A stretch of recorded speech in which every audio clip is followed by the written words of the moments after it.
부산의 가을은 거친 태풍과 함께 시작되었다. 하늘은 먹구름으로 가득 찼고 도로는 빗물로 범람하고 있었다. 강태준은 조선소에서의 긴 근무를 마치고 비를 맞으며 집으로 돌아가는 중이었다.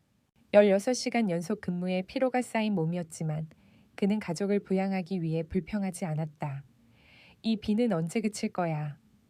태준은 오토바이에 빗방울을 털어내며 중얼거렸다.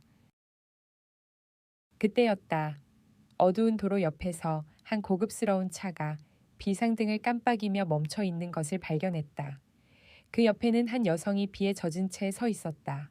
태주는 잠시 망설였다. 요즘 세상에 낯선 사람을 돕는 것이 위험할 수도 있다는 것을 알고 있었다. 하지만 그의 어머니가 항상 말했던 것처럼 어려움에 처한 사람을 외면하지 말라는 교훈이 그의 마음속에 깊이 박혀 있었다. 태주는 오토바이를 세우고 차 쪽으로 천천히 다가갔다. 괜찮으세요? 도움이 필요하신가요? 그가 조심스럽게 물었다. 여성은 놀란 듯 고개를 들었다. 비에 젖은 얼굴에도 불구하고 그녀의 우아함과 아름다움은 숨길 수 없었다. 고급스러운 코트와 세련된 차는 그녀가 평범한 사람이 아님을 말해주었다. 아, 네. 갑자기 차가 멈췄어요. 정비소에 전화했는데 이 폭풍 때문에 적어도 2시간은 걸린다고 하네요. 태주는 머리를 긁적였다. 제가 한번 볼게요. 조선소에서 엔진 정비를 하거든요. 자동차도 좀 다뤄봤어요. 여성은 의심스러운 눈빛으로 태준을 바라보았다. 그의 작업복은 기름때와 녹슨 자국으로 얼룩져 있었고 손은 거칠게 갈라져 있었다. 하지만 그의 진실된 눈빛에 그녀는 고개를 끄덕였다. 감사합니다. 정말 감사해요. 태준은 후드를 열고 엔진을 살펴보기 시작했다. 폭우가 그의 얼굴을 때리고 있었지만 그는 집중을 잃지 않았다. 여성은 우산을 들고 와서 그의 위에 고정시켰다. 괜찮아요. 이미 다 젖었어요. 태준이 말했다. 하지만 당신이 더 젖으면 내 차를 고치는데 더 오래 걸릴 거예요. 여성이 미소를 지으며 대답했다. 그 미소에 태준은 잠시 일을 멈췄다. 그녀의 미소는 이상하게도 어딘가 익숙했다. 마치 예전에 어디선가 본 듯한 느낌이었다. 그는 그런 고급스러운 여성을 만날 기회가 없었다. 약 20분의 작업 후 태주는 문제를 찾아냈다. 스파크 플러그가 젖어서 그래요. 제가 고쳐드릴게요. 그는 도구 가방에서 필요한 장비를 꺼내 신속하게 문제를 해결했다. 엔진이 다시 생명을 얻고 부드럽게 작동하기 시작했다. 와, 정말 대단해요. 여성은 놀라움을 감추지 못했다. 얼마나 드릴까요? 태주는 고개를 저었다. 돈은 필요 없어요. 그냥 지나가다 도와드린 거예요. 그럴 순 없어요. 당신은 이 폭풍우 속에서 멈춰서 낯선 사람을 도왔어요. 최소한 이름이라도 알려주세요. 강태준입니다. 전 박서연이에요. 그녀가 명함을 꺼내 그에게 건넸다. 이건 제 명함이에요. 언제든 도움이 필요하면 연락 주세요. 태준은 명함을 받아들였다. 거기에는 박서연, 갤러리 아르테 대표라고 적혀 있었다. 미술 갤러리 사장이었다. 고마워요. 박서연 씨. 조심해서 운전하세요. 서연은 채 올라타기 전에 다시 한번 고개를 숙여 인사했다. 정말 감사합니다. 강태준 씨. 우리 다시 만날 거예요. 태준은 그녀의 차가 사라질 때까지 지켜보았다. 그리고 그녀의 말이 단순한 인사가 아니라 약속처럼 들렸다는 것을 깨달았다. 집으로 돌아가는 길. 태준은 그녀의 명함을 주머니에 넣었다. 그는 그들이 다시 만날 일이 없을 거라고 생각했다. 그들은 너무 다른 세계에 살고 있었으니까. 다음 날 아침, 태준은 평소보다 늦게 일어났다. 그의 휴일이었고 그는 드디어 조금 더 잘 수 있었다. 갑작스러운 초인종 소리가 그를 깨웠다. 태준은 잠에서 깨어 문을 열었다. 그의 앞에는 2명의 경찰관이 서 있었다. 강태준 씨 맞으신가요? 나이 든 경찰관이 물었다. 태준은 긴장했다. 네, 맞습니다. 무슨 일이신가요? 어젯밤에 어디 계셨나요? 태준은 혼란스러웠다. 일하고 있었어요. 밤 10시까지 조선소에서요. 그 후에는 집으로 오는 길이었고요. 증인이 있나요, 동료들이요? 왜 그러시는 거죠? 젊은 경찰관이 한 장의 종이를 내밀었다. 이걸 확인해 주시겠어요? 그것은 어젯밤 그가 박서연의 차를 고쳐준 장면이 담긴 CCTV 영상의 스틸컷이었다. 네. 이건 제가 어젯밤에 한 여성의 차를 고쳐준 모습이에요. 무슨 문제라도 있나요? 경찰관들은 서로 의미심장한 눈빛을 교환했다. 강태준 씨. 저희와 함께 경찰서에 가주셔야겠습니다. 왜요? 내가 뭘 잘못했나요? 저희는 그저 몇 가지 질문이 있을 뿐입니다. 협조해 주시면 감사하겠습니다. 태주는 혼란스러웠지만 저항하지 않고 따라 나섰다. 그가 모르는 것은 그 밤의 우연한 만남이 그의 인생을 영원히 바꿔놓을 것이라는 사실이었다. 부산 중부경찰서는 분주했다. 경찰관들이 바쁘게 움직이고 전화벨 소리가 끊임없이 울렸다. 태주는 조사실로 안내되었다. 작은 방에는 테이블과 의자 몇 개만 있었고 벽에는 거울이 하나 붙어 있었다. 태주는 그것이 일반 거울이 아니라 일반 거울이라는 것을 TV에서 본 적이 있었다. 앉으세요. 강태준 씨, 나이 든 경찰관이 말했다. 그의 이름표에는 김영사라고 적혀 있었다. 태주는 의자에 앉았다. 제가 무슨 일을 했는지 설명해 주시겠어요? 김영사는 폴더를 열고 사진 한 장을 꺼냈다. 그것은 박서연의 사진이었다. 이 여성을 알고 계신가요? 네, 어젯밤에 만났어요. 그녀의 차가 고장 났고 제가 고쳐줬어요. 이름은 박서연이라고 했어요. 김영사는 고개를 끄덕였다. 그녀와 어떤 관계인가요? 관계요. 어제 처음 만났다니까요. 그저 도움이 필요한 사람을 도와준 것뿐이에요. 젊은 경찰관이 끼어들었다. 그런데 왜 하필 그녀를 도와주셨나요? 그 폭풍우 속에서 많은 사람들이 도움을 필요로 했을 텐데요. 태주는 어깨를 으쓱했다. 그냥 그녀가 제 앞에 있었기 때문이에요. 다른 이유는 없어요. 그녀가 당신에게 무엇을 주었나요? 김영사가 물었다. 아무것도 안 줬어요. 아, 명함을 주긴 했죠. 태주는 주머니에서 명함을 꺼냈다. 여기요. 김영사는 명함을 받아들고 자세히 살펴보았다. 갤러리 아르테. 그는 중얼거렸다. 태주는 점점 더 불안해졌다. 도대체 무슨 일인지 말씀해 주실 수 있나요? 그녀에게 무슨 일이 생긴 건가요? 김영사는 한숨을 쉬었다.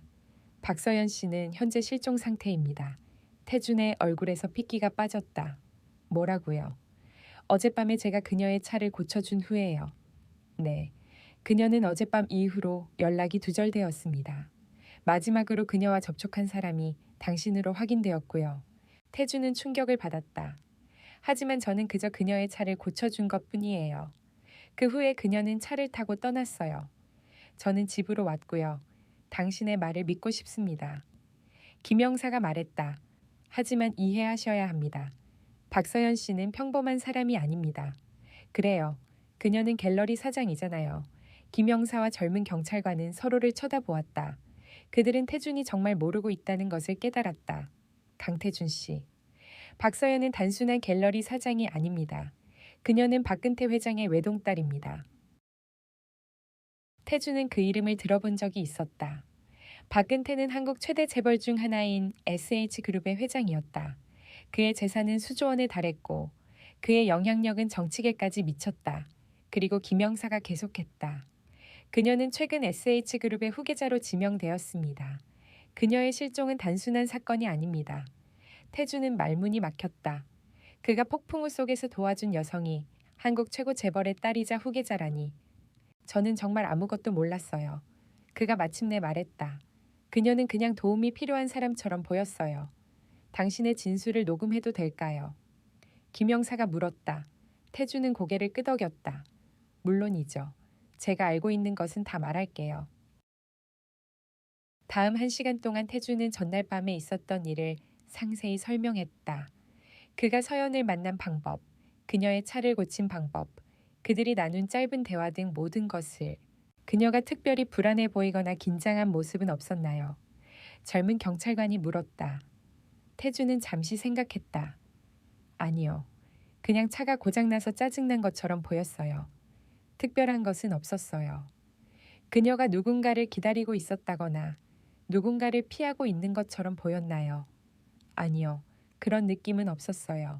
그냥 도움이 필요한 사람이었어요. 김영사는 메모를 하며 고개를 끄덕였다. 알겠습니다. 강태준 씨. 지금으로서는 당신을 의심할 이유가 없습니다. 하지만 도시를 떠나지 말아주세요. 추가 질문이 있을 수 있습니다. 태준은 안도의 한숨을 내쉬었다. 네, 물론이죠. 그가 일어나려고 할 때 김영사가 다시 말했다. 하나 더 질문이 있습니다. 혹시 이 남자를 본 적이 있나요? 그는 다른 사진을 내밀었다.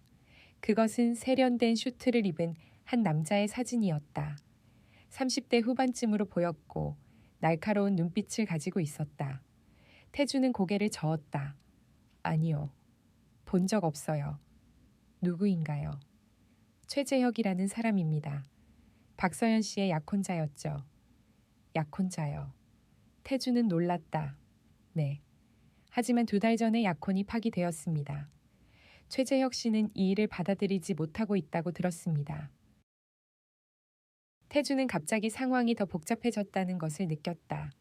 그는 단순히 빗속에서 한 여성을 도와준 것일 뿐인데 이제 재벌 가문의 상속 문제와 깨진 약혼까지 연루된 미스터리에 휘말리게 되었다. 제가 더 도울 수 있는 일이 있을까요? 태준이 물었다. 김영사는 명함을 건넸다. 혹시 박서연 씨에게서 연락이 오거나 그녀와 관련된 무언가를 기억하게 되면 바로 저에게 연락해 주세요. 태준은 명함을 받아들였다. 네, 그럴게요.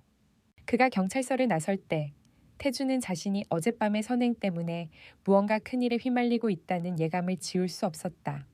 그리고 그 예감은 곧 현실이 될 것이었다. 경찰서를 나온 태준은 머리가 복잡했다. 어제 우연한 만남이 이렇게 큰 문제로 발전할 줄은 상상도 못했다. 그는 집으로 돌아가려다가 문득 서연의 명함을 다시 꺼내보았다. 갤러리 아르테. 그는 결정을 내렸다. 경찰에게 모든 것을 말했지만 그는 여전히 혼란스러웠다. 어쩌면 그녀의 직장에 가면 무언가 단서를 찾을 수 있을지도 모른다. 최소한 그녀가 어떤 사람인지는 알 수 있을 것이다. 태주는 버스를 타고 도심으로 향했다. 갤러리 아르테는 부산에서 가장 고급스러운 지역 중 하나인 해운대 근처에 위치해 있었다. 그가 건물 앞에 도착했을 때 그것은 그가 상상했던 것보다 훨씬 인상적이었다. 현대적인 디자인의 건물은 유리와 철로 지어져 있었고 입구에는 세련된 조각상이 놓여 있었다. 태주는 자신의 작업복을 내려다보았다. 그는 아직 작업복 차림이었고 이런 고급스러운 장소에 어울리지 않았다. 하지만 이미 여기까지 왔으니 돌아갈 수는 없었다. 그는 깊게 숨을 들이마시고 갤러리로 들어갔다. 내부는 더욱 인상적이었다. 흰 벽에는 다양한 현대 미술 작품들이 걸려 있었고 공간은 넓고 개방적이었다. 프론트 데스크에 있던 젊은 여성이 태준을 보고 약간 놀란 표정을 지었다. 안녕하세요. 무엇을 도와드릴까요? 태준은 목을 가다듬었다. 안녕하세요. 저는 박서연 대표님을 만나러 왔습니다. 여성의 표정이 변했다. 죄송합니다만 박 대표님은 오늘 출근하지 않으셨습니다. 약속이 있으신가요? 아니요, 그냥 어제 그녀를 만났는데 잠깐 인사하러 왔어요. 그렇군요. 성함이 어떻게 되시나요? 강태준입니다. 여성은 컴퓨터를 확인했다. 강태준님은 예약 목록이 없으신데요. 혹시 명함이 있으신가요? 태준은 머리를 긁적였다. 아니요. 저는 그냥 지나가다 들렀습니다. 여성은 의심스러운 눈빛으로 태준을 바라보았다. 그의 작업복과 거친 손은 분명히 갤러리의 일반적인 방문객과는 달랐다. 죄송합니다만 박 대표님은 현재 연락이 되지 않습니다. 메시지를 남기시겠어요? 태주는 잠시 생각했다. 아니요. 괜찮습니다. 그냥 전시회를 구경하고 가도 될까요? 물론이죠. 입장료는 성인 1인 5,000점원입니다. 태주는 주머니에서 지갑을 꺼내 돈을 건넸다. 그것은 그의 하루 식비에 해당하는 금액이었지만 그는 이곳에서 서연에 대한 더 많은 정보를 얻길 바랐다. 태주는 갤러리를 천천히 돌아다녔다. 그는 미술에 대해 많이 알지 못했지만 작품들의 아름다움과 다양성에 감탄했다. 그중 특히 한 섹션이 그의 시선을 사로잡았다. 그것은 박서연, 바다의 기억이라는 제목이 붙은 특별 전시회였다. 태주는 놀랐다. 서연이 갤러리 대표일 뿐만 아니라 직접 작품을 만드는 예술가라는 사실을 몰랐다. 그는 작품들을 자세히 살펴보았다. 그것들은 주로 바다를 주제로 한 추상화였다. 푸른색 조와 회색이 지배적이었고 각 작품에는 묘한 슬픔이 담겨 있었다. 그녀의 작품을 좋아하시나요? 태주는 깜짝 놀라 뒤를 돌아보았다. 60대로 보이는 한 남성이 그를 바라보고 있었다. 그는 세련된 정장을 입고 있었고 그의 눈빛은 친절했다. 네, 아름답네요. 태준이 대답했다. 저는 미술에 대해 많이 알지 못하지만 이 작품들에서 무언가 특별한 것을 느낄 수 있어요.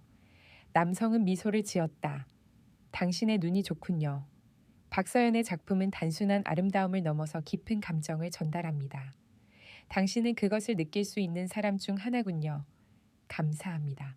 당신은 여기서 일하시나요? 어떤 의미에서는 그렇죠. 남성이 손을 내밀었다. 저는 김현우입니다.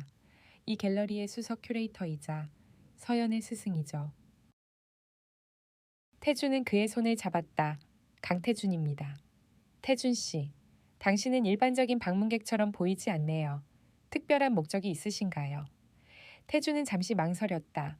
그러나 이 남자의 눈빛에서 진정성을 느꼈다. 사실 저는 어제 박서연 씨를 만났어요. 그녀의 차가 고장 났는데 제가 고쳐드렸거든요. 그녀가 저한테 명함을 주셔서 오늘 인사하러 왔는데 그녀가 없다고 하더군요. 김현우의 표정이 심각해졌다. 그렇군요. 당신이 그 사람이군요. 무슨 뜻이죠? 김현우는 주변을 둘러본 후 낮은 목소리로 말했다. 여기서 이야기하는 것은 적절하지 않네요. 제 사무실로 가시죠. 태주는 혼란스러웠지만 그를 따라갔다. 그들은 갤러리 뒤편에 있는 작은 사무실로 들어갔다. 방은 책과 미술 자료로 가득 차 있었다. 앉으세요. 김현우가 말했다. 태준이 앉자 김현우는 문을 닫고 자신의 의자에 앉았다. 태준 씨, 당신은 서연이 실종되었다는 것을 알고 계신가요? 태준은 놀랐다. 네, 경찰이 오늘 아침에 저희 집에 왔어요. 저는 그들에게 알고 있는 것을 모두 말했어요. 김현우는 고개를 끄덕였다. 경찰이 모든 것을 알고 있다고 생각하지 마세요. 서연의 실종에는 더 깊은 이야기가 있습니다. 태주는 몸을 앞으로 기울였다. 무슨 말씀이신지. 서연은 단순히 SH그룹의 후계자가 아닙니다. 그녀는 또한 중요한 증거를 가지고 있었죠. 그녀의 아버지 박근태 회장과 관련된 증거를요. 태준의 눈이 커졌다. 무슨 증거요? 김현우는 깊게 숨을 들이마셨다. SH그룹이 지난 10년간 정부 고위 인사들에게 뇌물을 제공했다는 증거죠. 서연은 몇 달 전 우연히 이 정보를 발견했습니다. 처음에는 그녀도 믿기 힘들었겠죠. 자신의 아버지가 그런 일에 연루되어 있다니. 태주는 충격을 받았다. 그래서 그녀가 위험에 처한 건가요? 정확합니다. 김현우는 고개를 끄덕였다. 서연은 정의감이 강한 사람입니다. 그녀는 이 증거를 검찰에 제출하려 했죠. 하지만 그 전에 그녀는 아버지에게 직접 물어보고 싶어 했어요. 그리고 그 대화 이후 그녀는 연락이 두절되었습니다. 태준의 머릿속에 어젯밤의 장면이 다시 떠올랐다. 폭풍우 속에서 혼자 차 옆에 서 있던 여성. 그 당시에는 몰랐지만 그녀는 엄청난 무게를 짊어지고 있었던 것이다. 그런데 왜 저에게 이런 이야기를 하시는 거죠? 태준이 물었다. 김현우는 잠시 망설였다. 서연이 사라지기 전 그녀는 저에게 전화를 했어요. 그녀는 누군가를 만났다고 했습니다. 낯선 사람이지만 신뢰할 수 있는 사람이라고요. 그리고 만약 그녀에게 무슨 일이 생기면 그 사람을 찾으라고 했어요. 그 사람의 이름은 강태준이었습니다. 태준은 말문이 막혔다. 저요. 하지만 저는 그저 우연히 그녀를 도와준 것뿐인데요. 우리는 10분도 차에 이야기하지 않았어요. 가끔은 짧은 만남에서도 사람의 진심을 알 수 있습니다. 서연은 사람을 보는 눈이 좋았어요. 그녀가 당신을 신뢰했다면 그것은 당신이 신뢰할 만한 사람이란 뜻입니다. 태주는 머리를 흔들었다. 이 모든 게 너무 비현실적이에요. 저는 그저 평범한 노동자일 뿐이에요. 재벌 가문의 비밀이나 부패 스캔들과는 아무 관련이 없어요. 때로는 가장 평범한 사람들이 가장 비범한 일을 해내기도 합니다. 김현우가 말했다. 서연이 당신에게 명함을 준 것은 우연이 아닙니다. 그녀는 위험을 느꼈고 도움을 구할 사람이 필요했던 거예요. 태주는 불안해졌다. 그럼 저는 어떻게 해야 하나요? 경찰에게 이 이야기를 해야 할까요? 김현우의 표정이 어두워졌다. 조심하세요. 경찰 중에도 SH그룹의 영향력 아래에 있는 사람들이 있습니다. 당신이 만난 김영사는 괜찮은 사람으로 알고 있지만 그 주변 사람들까지 모두 신뢰할 수는 없어요. 그럼 어떻게 해야? 갑자기 문이 열리고 프론트 데스크에 있던 여성이 급하게 들어왔다. 김 선생님, 최재혁 씨가 오셨어요. 서연 씨를 찾고 계신데요. 김현우와 태주는 서로를 바라보았다. 최재혁은 위험한 인물입니다. 김현우가 속삭였다. 그는 SH그룹의 이사이자 서연의 전 약혼자죠. 그들의 약혼이 깨진 이후 그는 집착적으로 그녀를 쫓고 있어요. 태주는 경찰서에서 본 사진 속 날카로운 눈빛에 그 남자를 떠올렸다. 나가는 뒷문이 있나요? 태준이 물었다. 김현우는 고개를 끄덕였다. 저 책장 뒤에 비상구가 있어요. 하지만 먼저 이것을 가져가세요. 그는 서랍에서 작은 USB를 꺼내 태준에게 건넸다. 이것은 서연이 저에게 맡긴 복사본입니다. 원본은 그녀가 가지고 있어요. 이 안에는 SH그룹의 비리 증거가 담겨 있습니다. 이것을 안전하게 지키고 서연을 찾아주세요. 태주는 망설이다가 USB를 받아들였다. 어떻게 그녀를 찾을 수 있을까요? 서연의 스튜디오에 가보세요. 그녀는 갤러리 외에도 개인 작업실을 가지고 있어요. 아무도 모르는 곳이죠. 주소는 여기 있습니다. 김현우는 메모지에 주소를 적어 태준에게 건넸다. 서둘러요. 최재혁이 당신을 보면 좋지 않을 겁니다. 태준은 USB와 주소를 주머니에 넣고 책장 뒤 비상구로 향했다. 그가 문을 열려는 순간 김현우가 그의 어깨를 잡았다. 조심하세요. 태준 씨. 당신은 이제 큰 게임에 발을 들였습니다. 이 일의 끝에 무엇이 기다리고 있을지 아무도 모릅니다. 태준은 고개를 끄덕이고 비상구를 통해 밖으로 나왔다. 그는 골목길로 빠져나와 빠르게 걸었다. 갑자기 그의 인생은 180도 바뀌어버렸다. 24시간 전만 해도 그는 조선소에서 일하는 평범한 노동자였다. 지금은 재벌 스캔들과 실종 사건에 휘말린 채 위험한 비밀을 가진 USB를 품고 있는 신세가 되었다. 태주는 주소를 다시 확인했다. 그곳은 부산의 외곽바다가 보이는 한적한 지역이었다. 그는 깊게 숨을 들이마시고 발걸음을 재촉했다. 주소지는 부산의 외곽 고지대에 위치한 작은 건물이었다. 태준이 버스에서 내려 20분 정도 걸어 올라가자 바다가 시원하게 펼쳐지는 절경이 나타났다. 그리고 그 풍경 속에 자리한 현대적인 디자인의 작은 건물이 보였다. 유리창이 많은 그 건물은 마치 바다 위에 떠 있는 것처럼 보였다. 태주는 잠시 그 아름다움에 넋을 잃었다가 자신이 왜 이곳에 왔는지를 상기했다. 그는 조심스럽게 건물로 다가갔다. 현관에는 디지털 잠금 장치가 설치되어 있었다. 당연히 비밀번호를 알 수 없었다. 태주는 주변을 살펴보다가 창문 하나가 살짝 열려 있는 것을 발견했다. 그는 망설였다. 이건 불법 침입이었다. 하지만 서연의 안전이 걸린 문제였다. 태주는 창문을 통해 조심스럽게 안으로 들어갔다. 내부는 그가 상상했던 것보다 훨씬 넓고 개방적이었다. 한쪽 벽면 전체가 유리로 되어 있어 바다가 한눈에 보였다. 다른 쪽에는 그림 도구와 캔버스들이 놓여 있었다. 완성된 그림들과 미완성 작품들이 여기저기 흩어져 있었다. 박서연 씨, 태준이 조심스럽게 불렀다. 아무 대답이 없었다. 그는 스튜디오를 둘러보기 시작했다. 첫눈에 보기에는 특별한 것은 없었다. 그저 예술가의 작업실일 뿐이었다. 하지만 김현우가 이곳을 지목한 것은 이유가 있을 것이다. 태주는 그림들을 하나씩 살펴보았다. 대부분은 바다를 주제로 한 추상화였지만 몇몇 작품은 구체적인 장소를 그린 것처럼 보였다. 특이한 그림이 그의 시선을 사로잡았다. 작은 섬 위에 있는 등대를 그린 그림이었다. 그것은 다른 추상화들과 달리 사실적이었다. 태주는 그림 아래에 있는 작은 메모를 발견했다. 영도 등대, 우리의 약속 장소. 태주는 그 장소를 알고 있었다. 부산 영도에 있는 오래된 등대였다. 관광객들에게 인기 있는 장소지만 특히 저녁에는 한적하고 조용했다. 그는 계속해서 스튜디오를 살폈다. 작업대 위에는 스케치북과 물감, 붓들이 흩어져 있었다. 마치 누군가 갑자기 작업을 중단한 것처럼 보였다. 태주는 스케치북을 펼쳐보았다. 그 안에는 다양한 드로잉과 메모들이 있었다. 마지막 페이지에 그의 눈이 멈췄다. 거기에는 급하게 쓴 듯한 메모가 있었다. 최재혁이 아버지를 조종하고 있다. 그가 모든 것의 배후다. 증거는 바다의 비밀 속에. 태주는 중얼거렸다. 바다의 비밀. 그것이 무엇을 의미하는지 알 수 없었다. 그때 그는 스튜디오 한쪽 구석에 있는 작은 금고를 발견했다. 그것은 책장 뒤에 반쯤 숨겨져 있었다. 금고에는 디지털 잠금 장치가 있었고 비밀번호가 필요했다. 태주는 주변을 둘러보며 힌트를 찾았다. 그의 시선이 다시 영도 등대 그림으로 향했다. 그림 아래의 서명 옆에는 작은 숫자가 적혀 있었다. 0428. 그는 금고에 그 숫자를 입력해 보았다. 잠금 장치가 풀리는 소리와 함께 금고가 열렸다.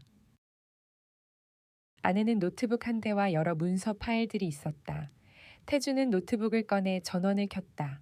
화면이 켜지고 비밀번호 입력창이 나타났다. 그는 다시 0428을 입력해 보았지만 작동하지 않았다. 태주는 생각에 잠겼다. 서연에 대해 그가 아는 것은 무엇일까? 갑자기 그는 그녀가 바다의 기억이라는 전시회를 열었다는 것을 떠올렸다. 바다. 그는 중얼거렸다. 한국어로 바다는 Sea Secret. 그는 Sea Secret를 입력해 보았다. 접근이 거부되었다. 태주는 좌절감을 느꼈다. 그때 그의 눈이 스튜디오 벽에 걸린 달력에 머물렀다. 4월 28일에 동그라미가 쳐져 있었고 그 옆에는 아버지의 생일이라고 적혀 있었다. 0428. 그녀 아버지의 생일이구나. 태주는 다시 노트북에 0428을 입력했다. 이번에는 화면이 밝아지며 데스크톱이 나타났다. 태주는 안도의 한숨을 내쉬었다. 화면 위에는 여러 폴더들이 있었지만 하나의 폴더가 특히 눈에 띄었다. 진실이라는 제목의 폴더였다. 태준이 그 폴더를 열자 수십 개의 문서와 사진 파일들이 나타났다. 그것들은 SH그룹의 비리를 증명하는 자료들이었다. 정부 고위 인사들과의 비밀 회의 기록, 비자금 계좌 내역, 불법 거래 증거들. 그리고 가장 충격적인 것은 최재혁이 모든 일의 중심에 있다는 증거였다. 한 이메일 교환에서 최재혁은 박근태 회장을 조종하고 있음이 드러났다. 그는 회장의 약점을 알고 있었고 그것을 이용해 SH그룹을 자신의 뜻대로 움직이고 있었다. 태주는 이 모든 것이 너무 충격적이어서 잠시 말을 잃었다. 그가 모니터를 보고 있을 때 갑자기 노트북에서 알림이 울렸다. 새 이메일이 도착한 것이다. 발신자는 서연이었고 제목은 단 하나의 단어였다. 도움. 태주는 떨리는 손으로 이메일을 열었다. 이 이메일을 읽고 있다면 당신은 내 스튜디오에 있을 것이다. 나는 안전하지 않다. 최재혁이 나를 찾고 있다. 그는 내가 가진 증거를 원한다. 영도 등대로 와. 오늘 밤 11시 혼자 와. 서연. 이 이메일이 방금 도착했다. 서연은 살아있고 태준에게 연락하고 있었다. 태준은 시계를 확인했다. 오후 6시. 영도 등대까지는 시간이 충분했다. 태준은 노트북을 닫고 가방에 넣었다. 그는 중요한 증거를 모두 모았고 이제 서연을 만나러 가야 했다. 하지만 그가 스튜디오를 나서려는 순간 현관 쪽에서 자동차 소리가 들렸다. 태주는 조심스럽게 창문으로 다가가 밖을 내다보았다. 검은색 고급 세단이 건물 앞에 멈춰섰고 3명의 남자가 내렸다. 그중 한 명은 태준이 경찰서에서 사진으로 본 최재혁이었다. 태준은 숨을 멈췄다. 도망갈 시간이 없었다. 그들은 이미 현관으로 향하고 있었다. 태주는 재빨리 주변을 둘러보았다. 뒷문이나 다른 출구를 찾아야 했다. 그때 그는 스튜디오 뒤쪽에 작은 문이 있는 것을 발견했다. 그는 문을 열었고 그것은 바다 쪽으로 난 좁은 발코니로 이어졌다. 발코니에서는 가파른 바위 경사면을 통해 아래 해안가로 내려갈 수 있었다. 태주는 망설임 없이 발코니로 나갔다. 그는 노트북을 단단히 잡고 바위를 조심스럽게 타고 내려가기 시작했다. 위에서는 현관문이 열리는 소리와 함께 남자들의 목소리가 들렸다. 빨리 찾아 그녀가 여기 있었던 흔적이 있을 거야. 최재혁의 목소리였다. 태주는 더 빨리 내려갔다. 약 10분 후 그는 해안가에 도착했다. 그는 뒤를 돌아보았다. 스튜디오에 불빛이 보였지만 아무도 그를 쫓아오는 것 같지는 않았다. 그는 해안을 따라 달리기 시작했다. 이제 그는 영도 등대로 가야 했다. 서연을 만나야 했다. 그리고 그녀가 위험에 처해 있다면 그녀를 도와야 했다. 태주는 처음으로 평범한 일상에서 벗어나 모험에 뛰어들었다. 그는 두려웠지만 동시에 이상한 결의감을 느꼈다. 이것이 그의 운명이었을까? 폭풍우 속에서 한 여성을 도와준 것이 그의 인생을 영원히 바꿔놓을 것이라고 누가 상상이나 했을까? 그는 계속해서 달렸다. 바다의 소리가 그의 귀에 울렸고 밤바람이 그의 얼굴을 스쳤다. 앞으로 어떤 일이 기다리고 있든 그는 준비되어 있었다. 해가 저물고 어둠이 부산을 덮기 시작했다. 태주는 해안가를 따라 걷다가 택시를 잡아 영도로 향했다. 노트북은 그의 가방 안에 안전하게 보관되어 있었다. 그는 창밖으로 지나가는 도시의 불빛들을 바라보며 지난 24시간 동안 일어난 일들을 정리해 보았다. 영도 등대로 가주세요. 그가 택시 기사에게 말했다. 기사는 백미러로 그를 쳐다보았다. 이 시간에 등대라. 데이트인가요? 태주는 미소를 지으려 했지만 그의 얼굴은 긴장으로 굳어 있었다. 아니요. 그냥 친구를 만나러 가요. 택시는 부산의 번화가를 지나 영도대교를 건넜다. 밤바다 위로 떠있는 영도섬의 불빛들이 아름답게 빛나고 있었다. 다른 상황이었다면 태주는 이 풍경을 즐겼을 것이다. 택시가 등대 근처에 도착했을 때 시계는 오후 10시 30분을 가리키고 있었다. 약속 시간보다 30분 일찍 도착한 것이다. 여기서 내릴게요. 태준이 말했다. 그는 요금을 지불하고 택시에서 내렸다. 주변은 조용했다. 관광객들은 이미 떠난 지 오래였고 몇몇 야간 산책을 즐기는 연인들만이 멀리서 보였다. 태주는 등대로 향하는 길을 걸었다. 그는 주변을 계속 살피며 누가 그를 따라오지 않는지 확인했다. 최재혁이 서연의 스튜디오에 나타났다는 것은 그가 무언가를 알고 있다는 뜻이었다. 어쩌면 영도 등대에 대해서도 알고 있을지 모른다. 등대에 가까워질수록 태준의 심장 박동은 빨라졌다. 그는 서연이 정말로 이곳에 나타날지 의문이었다. 이 모든 것이 함정은 아닐까. 마침내 그는 등대 앞에 도착했다.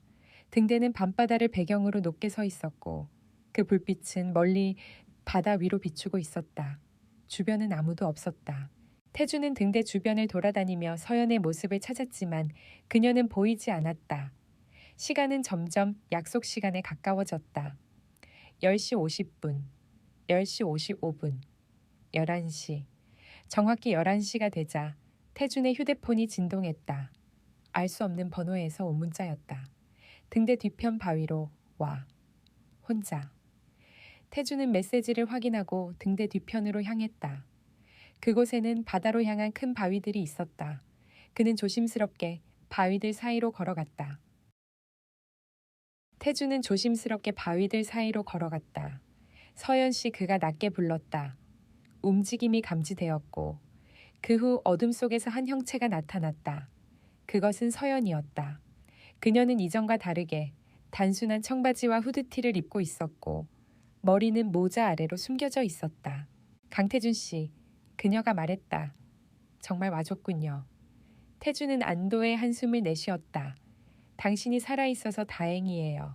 모두가 당신을 찾고 있어요. 서연의 얼굴에는 피로와 긴장의 흔적이 역력했다. 나를 찾는 건 내 안전을 바라는 사람들만이 아니에요. 그녀는 주변을 살폈다. 노트북은 가져왔나요? 태주는 가방에서 노트북을 꺼냈다. 여기 있어요. 당신의 스튜디오에서 찾았어요. 김현우 선생님이 저를 보냈어요. 서연은 고개를 끄덕였다. 그래서 당신이 거기 있었군요. 내 감시 시스템이 누군가가 들어온 것을 감지했거든요. 당신도 최재혁이 스튜디오에 온 것을 알고 있었어요. 네.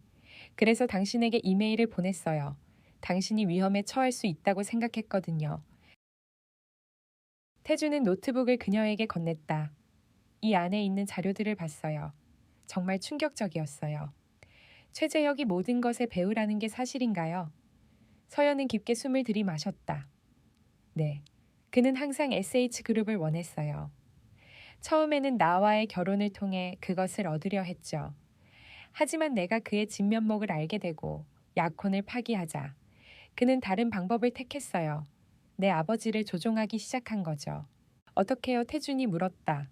10년 전 아버지는 한 건설 사고에 연루되었어요. 공사 현장에서 안전 규정을 무시해 여러 명이 사망했죠. 아버지는 그 일을 은폐했고 최재혁은 그 증거를 가지고 있었어요.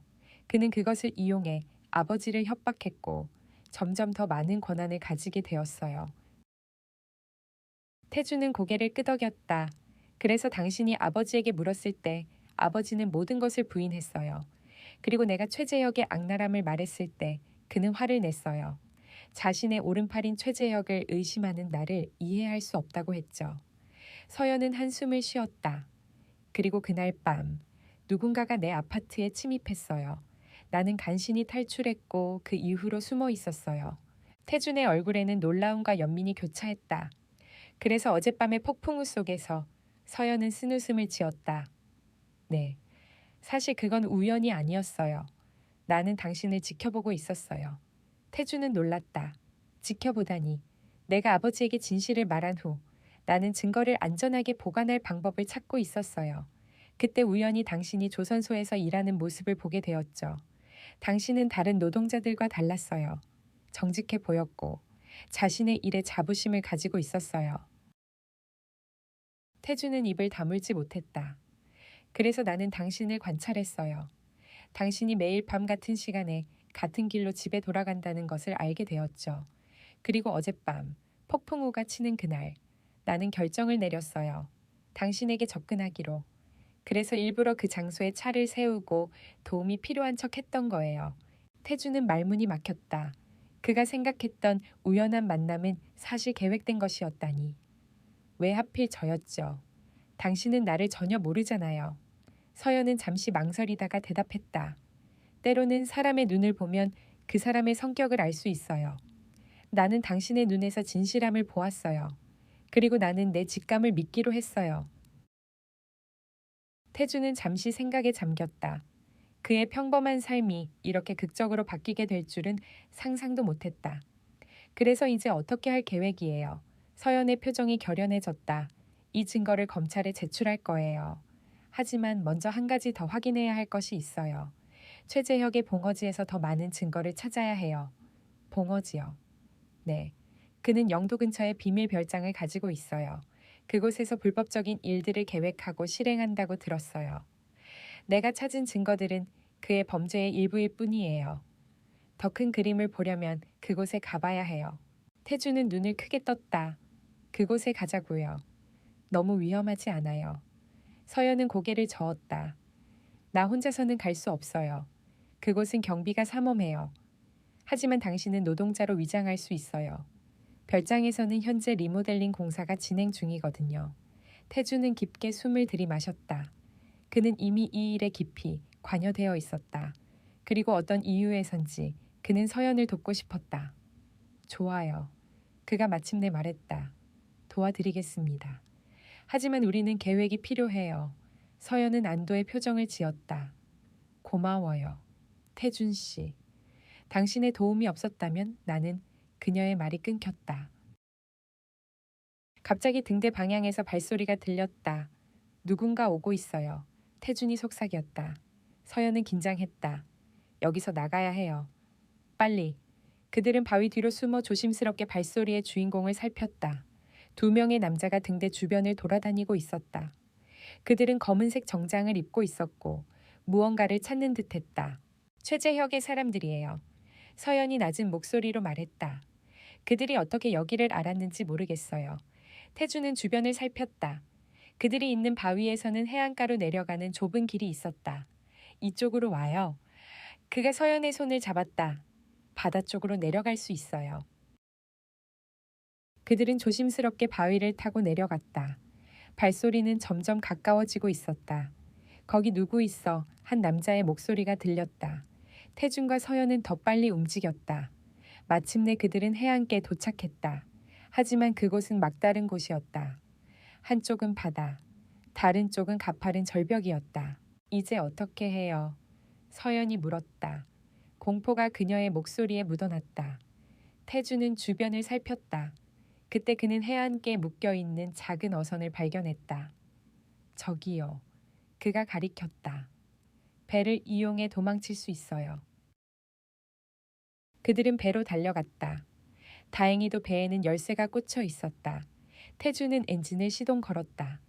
그는 조선소에서 일하면서 배의 엔진도 종종 다뤘기 때문에 이 정도 크기의 어선은 운전할 수 있었다.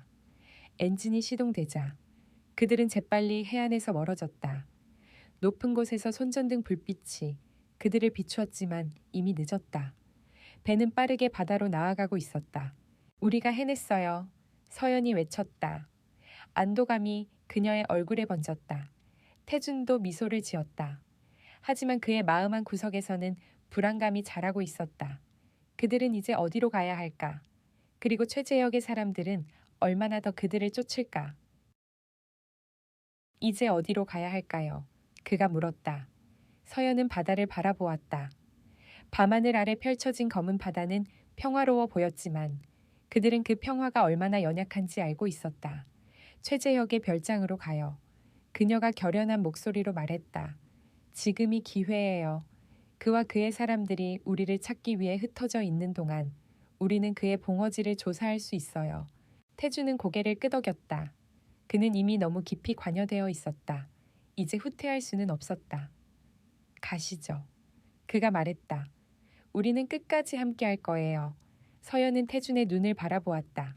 그녀의 눈에는 감사와 무언가 더 깊은 감정이 담겨 있었다.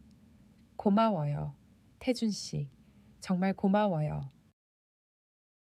배는 부산의 밤바다를 가로질러 나아갔다.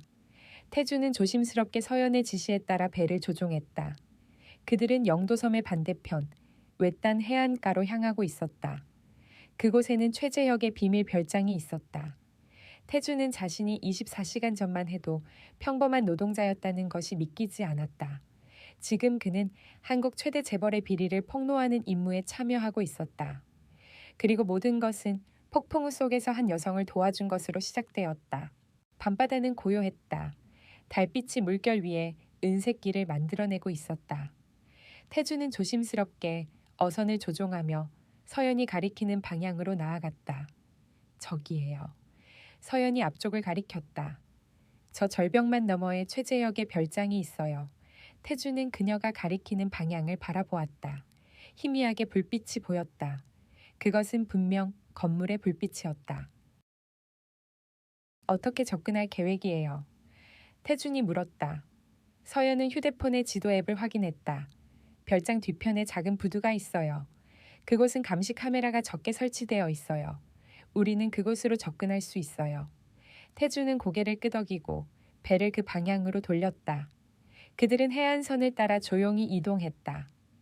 별장이 가까워질수록 그것의 규모가 드러났다. 그것은 단순한 별장이 아니었다.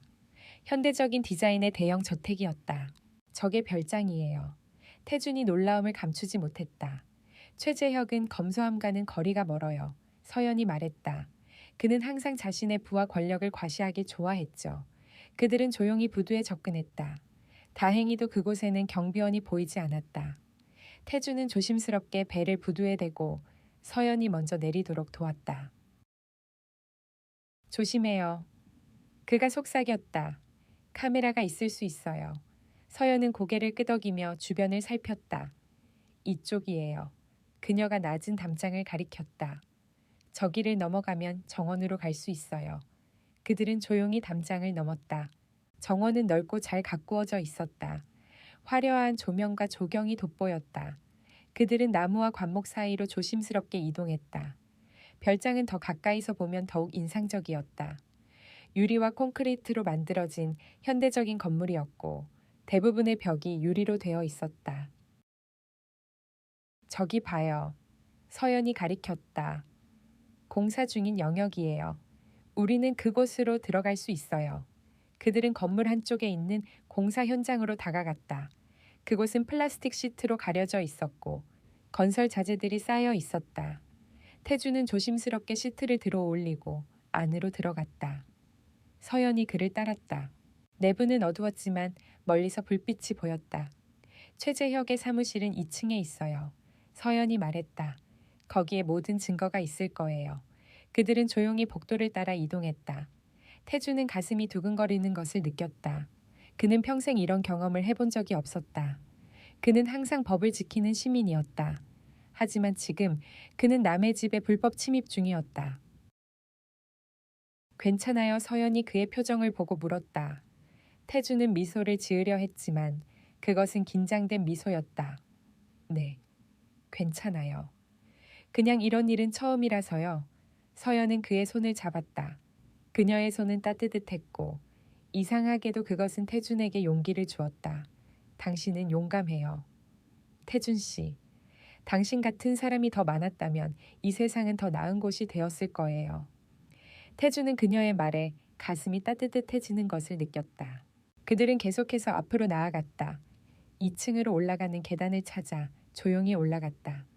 2층 복도는 어두웠지만 한 방에서 불빛이 새어 나오고 있었다. 저기예요. 서연이 속삭였다. 최재혁의 사무실이에요. 그들은 문 앞으로 다가갔다. 서연은 손잡이를 돌려보았다. 잠겨 있었다. 어떻게 해요? 태준이 물었다. 서연은 가방에서 작은 도구를 꺼냈다. 이것으로 열 수 있어요. 태준은 놀랐다. 당신은 자물쇠도 딸 줄 알아요. 서연은 쓴웃음을 지었다. 요즘 몇 주 동안 많은 것을 배웠어요.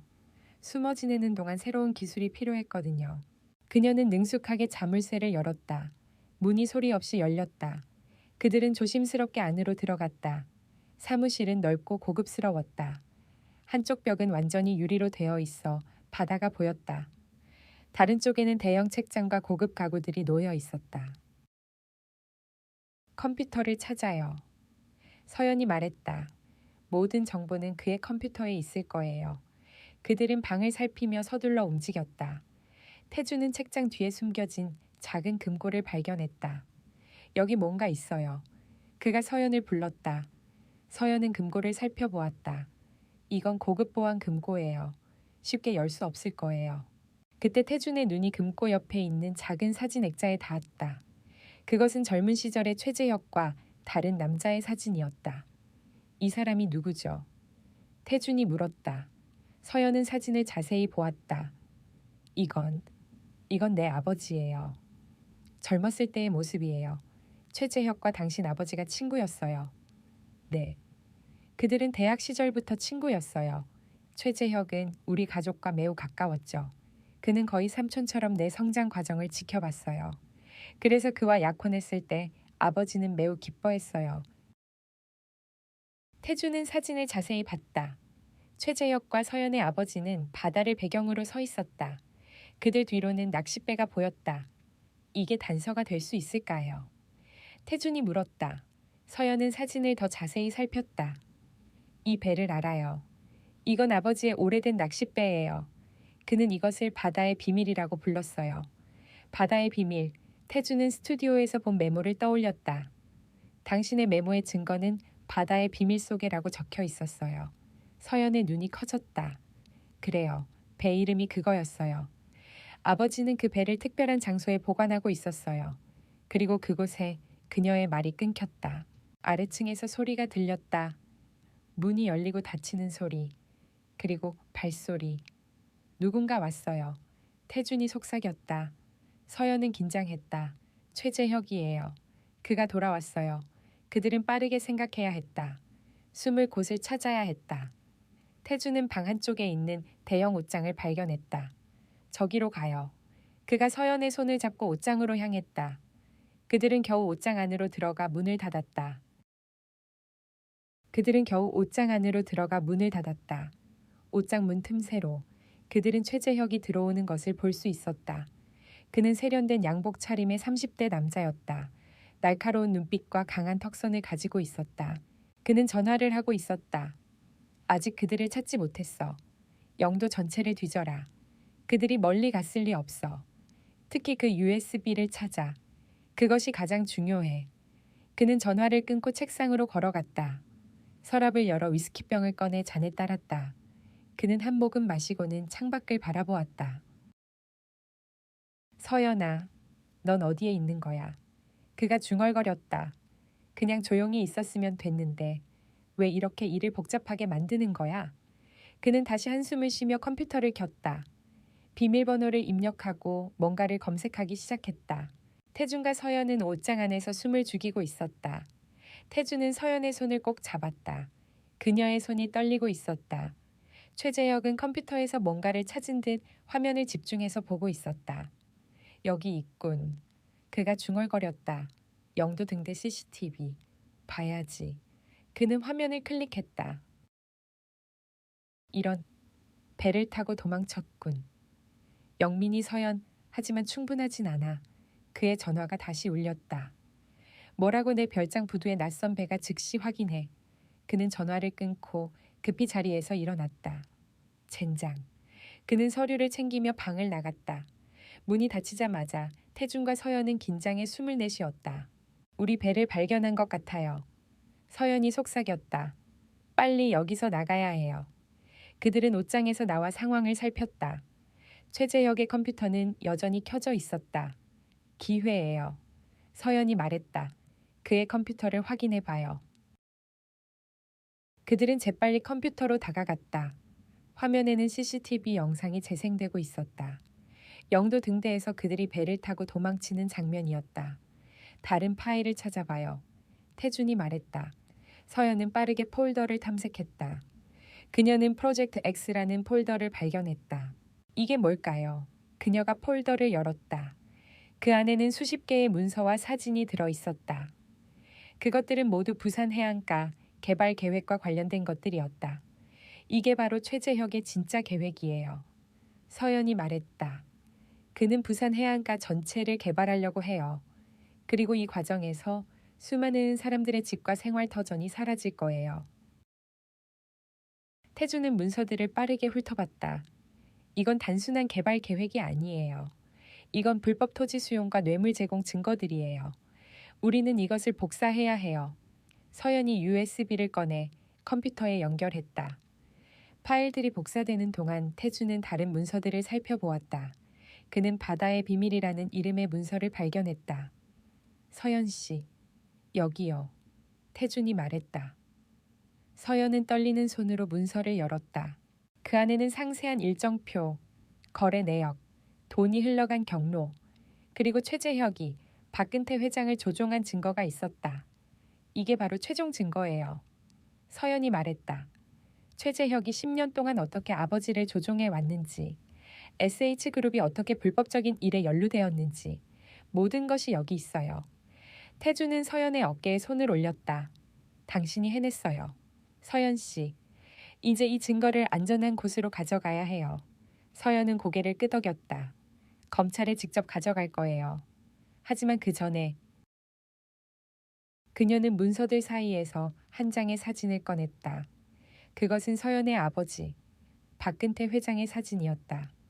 사진 뒷면에는 손으로 쓴 메시지가 있었다.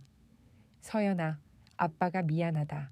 최재혁에게 속아서 많은 잘못을 저질렀다. 하지만 이제 모든 것을 바로잡을 시간이다. 이 증거를 가지고 진실을 밝혀라. 아빠는 언제나 내 편이다. 사랑하는 아빠가. 서연의 눈에 눈물이 고였다. 아버지. 태주는 그녀를 위로하기 위해 팔을 뻗었다. 그때 멀리서 인기척이 들렸다. 누군가 오고 있어요. 태준이 말했다. 그들은 재빨리 파일 복사를 마치고 USB를 빼 가방에 넣었다. 그리고 사무실 문을 살짝 열어 복도를 살폈다. 멀리서 남자들의 목소리가 들렸다. 여기 있는 것 같아. 서연을 찾아 서연은 태준의 손을 잡았다. 이쪽이에요. 그녀가 속삭였다. 그들은 사무실 뒤쪽으로 나 있는 작은 비상구를 찾아 달려갔다. 비상구를 열자 좁은 계단이 나타났다. 그들은 조심스럽게 계단을 내려갔다. 아래층 창문으로 밖을 살폈다. 저기, 저 배. 태준이 속삭였다. 우리가 타고 온 거예요. 서연이 고개를 저었다. 최재혁의 사람들이 그 배를 찾았을 거예요. 지금은 사용할 수 없어요. 그럼 어떻게? 서연은 바다를 바라보다가 가리켰다. 저기, 저 낚싯배. 그들은 작은 낚싯배를 발견했다. 태주는 고개를 끄덕였다. 시도해보자. 그들은 낚싯배로 달려갔다. 배에는 다행히 열쇠가 꽂혀 있었다. 태주는 익숙한 손놀림으로 엔진을 시동 걸었다. 줄을 풀어요. 태준이 소리쳤다. 서연은 묶여있던 밧줄을 풀었다. 배가 천천히 움직이기 시작했다. 하지만 너무 느렸다. 최재혁의 사람들이 소리를 지르며 달려오고 있었다. 더 빨리 갈 수 없어요. 서연이 물었다. 태주는 이를 악물었다. 최대한 빨리 가고 있어요. 이 배가 너무 낡았어. 그의 말이 끝나기도 전에 해안가에서 고급 쾌속정이 그들에게 다가오기 시작했다. 쾌속정 위에는 최재혁과 그의 부하들이 있었다. 서연아, 최재혁이 소리쳤다. 도망칠 수 없어, 증거를 내놔. 서연은 태준의 옆에서 똑바로 서서 최재혁을 바라봤다. 절대 안 돼. 최재혁 씨, 이제 모든 것이 끝났어. 당신의 범죄가 세상에 드러날 거예요. 최재혁은 차갑게 웃었다. 정말 그렇게 생각해. 네가 그 증거를 가지고 어디로 갈 수 있을 것 같아. 내 영향력이 닿지 않는 곳은 없어. 그는 부하들에게 신호를 보냈다. 그들은 총을 꺼내 들었다. 태주는 서연 앞으로 나섰다. 그녀를 해치지 마세요. 최재혁은 태준을 경멸하는 눈빛으로 바라보았다. 넌 누구야? 아, 그 공장 노동자군. 서연이 이용한 가여운 남자. 그는 당신보다 훨씬 나은 사람이에요. 서연이 대꾸했다. 최재혁은 웃음을 멈추고 얼굴이 굳어졌다. 충분히 놀았어. 증거를 내놔. 서연아, 그럼 너희를 살려줄게. 태주는 주변을 둘러봤다. 바다는 깊고 검었다. 도망갈 방법이 없었다. 하지만 그는 포기할 수 없었다. 그는 서연을 위해, 그리고 정의를 위해 싸워야 했다. 그때 멀리서 헬리콥터 소리가 들렸다. 모두가 하늘을 올려다 보았다. 헬리콥터가 그들을 향해 다가오고 있었다. 경찰이었다. 경찰이다, 태준이 외쳤다. 헬리콥터에서 강한 조명이 그들을 비추었다. 확성기 소리가 울렸다. 최재혁, 당신은 체포되었습니다. 무기를 내려놓고 항복하세요. 최재혁의 얼굴이 창백해졌다. 이게 어떻게? 서연은 웃었다.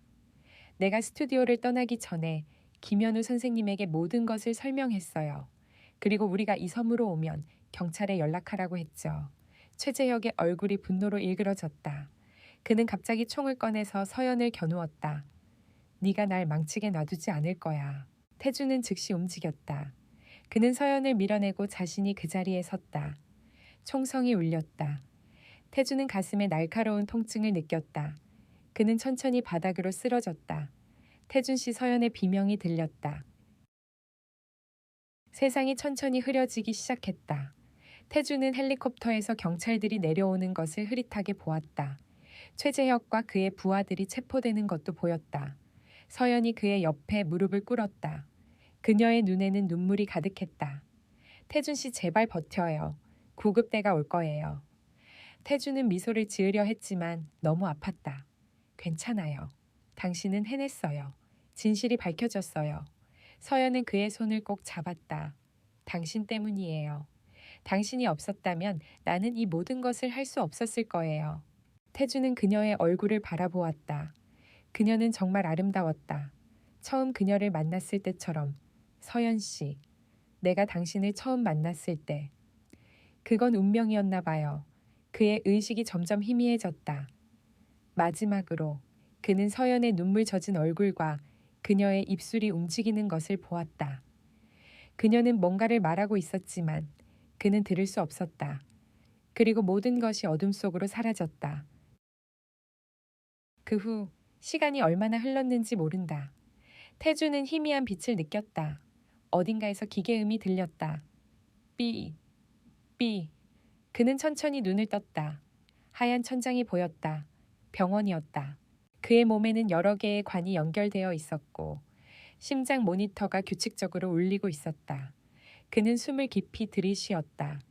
가슴이 아팠다. 그의 움직임에 반응하듯 간호사가 다가왔다. 환자분 의식이 돌아오셨네요. 그녀는 급히 의사를 불렀다. 의사와 간호사들이 그를 둘러쌌다. 강태준 씨, 들리시나요? 괜찮습니까? 태주는 입을 열었다. 목이 바짝 말라 있었다. 서연. 그는 간신히 말했다. 의사는 미소를 지었다. 안심하세요. 그녀는 무사합니다. 그리고 당신 덕분에 많은 사람들이 구원받았습니다. 태준의 눈가에 눈물이 맺혔다. 그는 다시 눈을 감았다. 그리고 다시 어둠이 찾아왔다. 며칠 후 태준은 병실에서 앉아 창밖을 바라보고 있었다. 부산의 바닷바람이 창문 너머로 불어왔다. 그의 상처는 아직 아팠지만 그는 살아 있었다. 그리고 더 중요한 건 진실이 세상에 드러났다는 것이었다. 그의 병실 문이 열렸다. 서연이 들어왔다.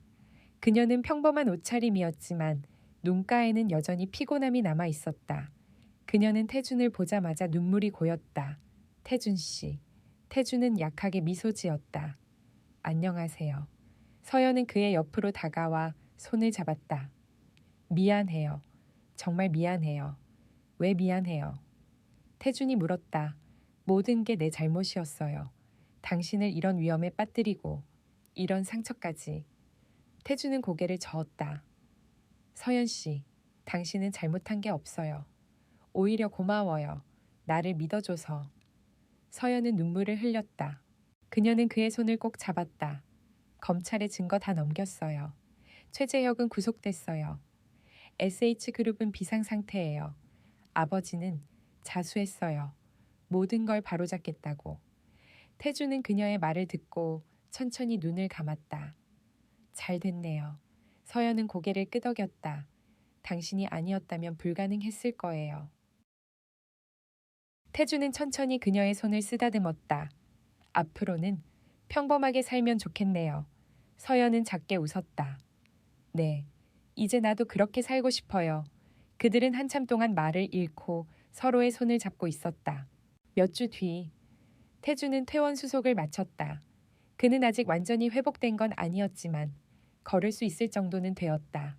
병원 앞에서 서연이 기다리고 있었다. 그녀는 작은 차를 몰고 왔다. 타세요. 집까지 태워다 드릴게요. 태주는 미소 지으며 채 탔다. 그들은 부산의 거리를 천천히 달렸다. 태준 씨 앞으로 계획은요? 서연이 물었다. 태주는 창밖을 바라보다가 말했다. 다시 조선소로 돌아가야죠. 가족을 먹여 살려야 하니까. 서연은 조용히 고개를 끄덕였다. 그래도 가끔은 나랑 차 한잔 해줄 수 있어요. 태주는 그녀를 바라보았다. 그녀의 눈빛은 진지하고도 부드러웠다. 네, 좋아요. 그는 고개를 끄덕였다. 서연은 살짝 웃었다.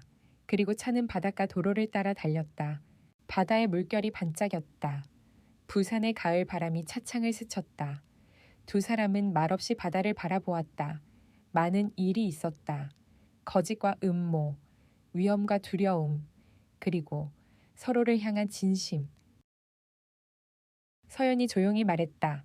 태준 씨, 고마워요. 태준은 그녀를 바라보고 살짝 웃었다. 저도요. 고마워요. 그들의 시선이 마주쳤다. 그리고 두 사람은 바닷바람 속에서 나란히 미소 지었다. 그날 부산의 바다는 유난히 맑았다. 햇빛이 반짝였고 파도는 부드럽게 해안을 쓸었다. 모든 상처가 다 아문 건 아니었다. 하지만 분명한 것은 있었다. 두 사람은 앞으로 함께 나아갈 것이었다. 그것으로 충분했다.